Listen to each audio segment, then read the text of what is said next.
What's up, everybody? My name is Tim Roswick, and today we're talking about story structure in video games, more specifically how you can write a story and structure it so that people love it and they want to share it and they watch it over and over again, and it's going to be awesome. So first up, before we get started, I just want to say that I'm not an expert in storytelling. I'm learning all this stuff. I'm reading a bunch of books. I'm going through a bunch of different stuff because I want to learn how to write a story for my game. And as I'm learning all this stuff, I figured I would share some stuff with you guys because there are a lot of traditional methods that I found. There's a lot of ways to write a story and kind of ingrain it into mediums. But I found some unique stuff that's maybe not so mainstream that I think we can use in our projects. And I also want to note that movies are slightly different than games, and same thing with books. So some of this may need some tweaking. So it's definitely not something you can just straight up slap your game onto and then you got a game story. You're going to have to tweak it a little bit. But I want to show you some cool stuff. So first, I want to start with a dude called Joseph Campbell. Joseph Campbell wrote a book called The Hero with a Thousand Faces, and basically he realized that all of the world's popular myths, all of the modern mythology, all of the stories that he was hearing from all these different places, they all were pretty much the same, right? They all have very similar structure, and they may feature different heroes and different people, but overall, the thing is pretty similar. And he developed what's called the hero's journey. And basically, it's this whole structure that can be applied to any story, or any story can be applied to it. And you end up with a very satisfying type of story. Now, funny story, no pun intended. Star Wars was actually modeled after the hero's journey because George Lucas was friends with Joseph Campbell, and Star Wars did really, really well. So if you read through some of these, you'll notice that it seems really, really familiar.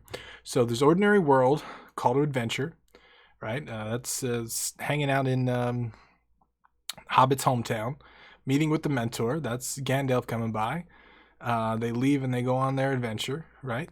Roads, trials, and tests, all the stuff they go through, the trolls and the orcs and everything along the way. There's the first threshold, which is plot point 1, approaching the inmost cave. And the book goes into more detail about these. I'm just going to kind of glance over them.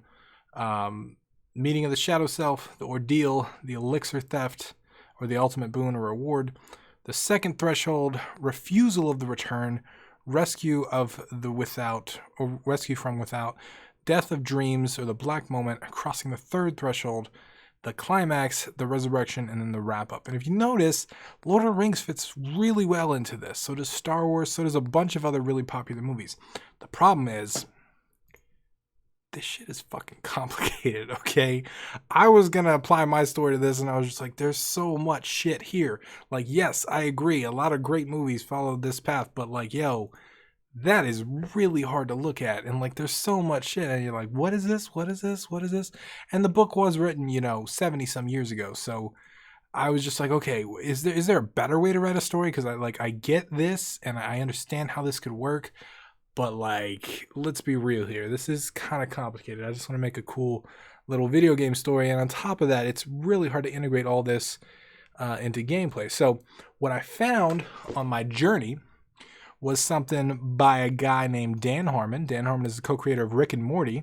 And Rick and Morty, I think, has fantastic storytelling. Even though the stories are wacky and crazy, the storytelling always leaves you feel satisfied. And he came up with an 8-point structure that I think is super, super simple, and it's something that I'm definitely going to follow because I like how this works way better. It's a lot more specific, which means it's not as adaptable to all the different types of stories, but it is a lot easier to follow. So the 8 points from the circle go like this. A character's in a zone of comfort, but they want something. They enter an unfamiliar situation. They adapt to it. They get what they wanted, but they paid a heavy price for it, then return to their familiar situation having changed.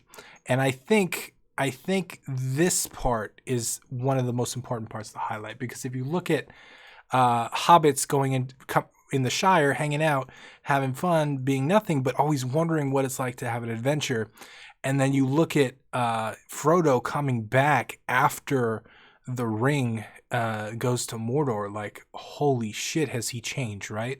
Like, yes, he's in the same situation, but he is a completely different person.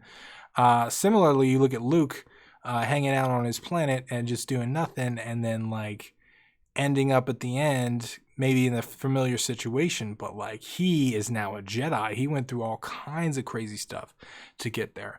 So this is a cool little structure on how you can kind of fit your story into that arc, and it's something I'm definitely going to use because I feel like a lot of the story structures, while yes, they may be effective, right? Let's be real. If they're effective, but they're really hard to implement, chances are you're not going to be able to implement them correctly anyway. And on top of that, it's really intimidating to look at something like that and just be like, whoa, that's so much shit. So this structure, as far as I know, I don't think it has a name, but I will link this article down below, and I will also link a video to it that I found very, very helpful on story structure. Now, like I said, the pacing on this, because this is something I tried to research a lot and I couldn't really find a good answer, but it's listed 1 through 8, right? And I was like, okay, does that mean that it's like 10% of the story for every single point? Or 12, whatever the math works, 100 divided by 8. But I don't think it is. And I just want to clarify that because, especially in a video game, I think a lot of this stuff, some of the stuff can happen before you even start playing. Like, for example, in my game, all of this 1, 2, and 3 happens before the character even starts playing. So, like in my game, Stuart, he is in love with a girl. He wants more from her, and he wants, a relationship. He wants to take it to the next level, but she breaks up with him, and he commits suicide. And the unfamiliar situation he goes into is hell. He's in hell. So the game starts right here. It starts right here after this. All of this takes place in a cutscene. And I think you're going to find that as you build your game, you're going to have to make adaptations like that as well. You're going to have to figure out where your story starts and where the game starts and all that stuff. You're going to have to fit it all in.